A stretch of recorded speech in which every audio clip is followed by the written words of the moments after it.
রাজ্য সরকার ছুটি দিয়েছে রাজ্য সরকারের অফিসগুলোর জন্য, রাজ্য সরকারের ইনস্টিটিউটগুলোর জন্য। এটা তো রাজ্য সরকারের অফিস নয়, রাজ্য সরকারের ইনস্টিটিউটও নয়। রাজ্যের সঙ্গে আরও তীব্র সংঘাত, এবার বিতর্ক ছুটি নিয়ে। বিশ্বকর্মা পুজো উপলক্ষে ছুটি ঘোষণা করেছে রাজ্য সরকার, অথচ খোলা কলকাতা বিশ্ববিদ্যালয়। শুধু খোলাই নয়, কাউন্সেলিং ছিল স্নাতকোত্তর স্তরে। বিশ্বকর্মা পুজো উপলক্ষে রাজ্য সরকার ছুটি ঘোষণা করেছে।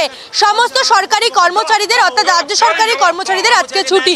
ইতিমধ্যে রাজ্য সরকার এবং সরকার পোষিত যে সকল শিক্ষা প্রতিষ্ঠানগুলি রয়েছে সেই সকল শিক্ষা প্রতিষ্ঠানগুলি বন্ধ রয়েছে। তবে ব্যতিক্রম কলকাতা বিশ্ববিদ্যালয়।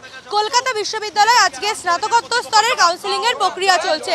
আর এই আবহে প্রশ্ন উঠছে, কেন খোলা বিশ্ববিদ্যালয়? রাজ্য সরকার ছুটি ঘোষণা করার পরেও কিভাবে খোলা রাখা হলো কলকাতা বিশ্ববিদ্যালয়? উপাচার্য শান্তা দত্ত দের যুক্তি, বিশ্ববিদ্যালয়ের স্বশাসিত সংস্থা, ছুটির নির্দেশিকায় পদ্ধতিগত ত্রুটি রয়েছে।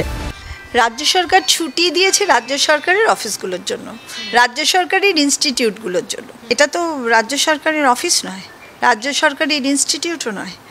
ইউনিভার্সিটি একটা কমপ্লিটলি অটোনোমাস ইনস্টিটিউশন। রাজ্য সরকারের সব নীতি এখানে প্রযোজ্য তো নয়। সরকার যদি কোনো ছুটি দিতে পারেনি, নিশ্চয়ই পারেন, যদি সেই ছুটি দিতে গেলে সেই ছুটির নোটিফিকেশন নির্দিষ্ট ডিপার্টমেন্ট থেকে রেজিস্ট্রারের কাছে আসা দরকার। রেজিস্ট্রারের কাছে পাঠানোই হয়নি নোটিশ। প্রায় 15-16টা কপি টু আছে, তার মধ্যে কিন্তু রেজিস্ট্রার ইউনিভার্সিটিস বলে লেখা নেই। তাহলে কি করে ছুটি দিল? বিশ্বকর্মা পুজোয় ছুটি না থাকায় ক্ষোভে ফেটে পড়েন বিশ্ববিদ্যালয়ের কর্মীরা।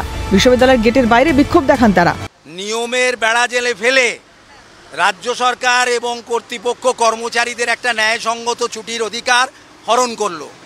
আজকে যখন সারা রাজ্যে যানবাহন কম, সমস্ত বিশ্ববিদ্যালয় বন্ধের একটা ছুটির আদেশ প্রকাশ করেছে রাজ্য সরকার, তখন আমাদেরকে বাড়তি গাড়ি ভাড়া দিয়ে আজকে বিশ্ববিদ্যালয়ে উপস্থিত হতে হচ্ছে।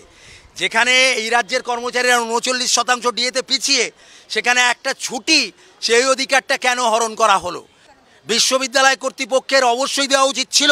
বিশ্বকর্মা পুজোয় ছুটি না মেলায় ক্ষুব্ধ কলকাতা বিশ্ববিদ্যালয়ের পড়ুয়া এবং ছাত্র সংগঠনগুলো। উপাচার্যের বিশ্ববিদ্যালয় খোলা রাখার সিদ্ধান্তকে হঠকারী বলছেন তারা। প্রত্যেক বছরই সেই দিনটায় গাড়ি, অটো, এই ধরনের যান চলাচল একদমই রাস্তায় কার্যত দেখা যায় না।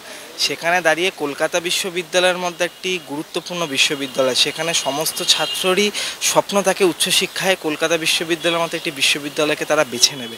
সেখানে দাঁড়িয়ে আজকের এই সিদ্ধান্ত আমরা এক কথায় হঠকারী ছাড়া আর কিছুই বলতে পারছি না। এদিকে বিশ্বকর্মা পুজোর দিন স্নাতকোত্তর স্তরের কাউন্সেলিং থাকায় সমস্যায় পড়েছেন কলকাতা বিশ্ববিদ্যালয়ে ভর্তি হতে আসা ছাত্রছাত্রীরাও। রাজ্য সরকার এবং কলকাতা ইউনিভার্সিটির সংঘাত, এবং সেই সংঘাতে কার্যত জর্জরিত কলকাতা ইউনিভার্সিটির যারা এমপ্লয়িরা রয়েছেন তারা। এমনই দাবি তাদের। ক্যামেরায় জ্যাকির সঙ্গে রেশমির রিপোর্ট, ক্যালকাটা নিউজ, কলকাতা।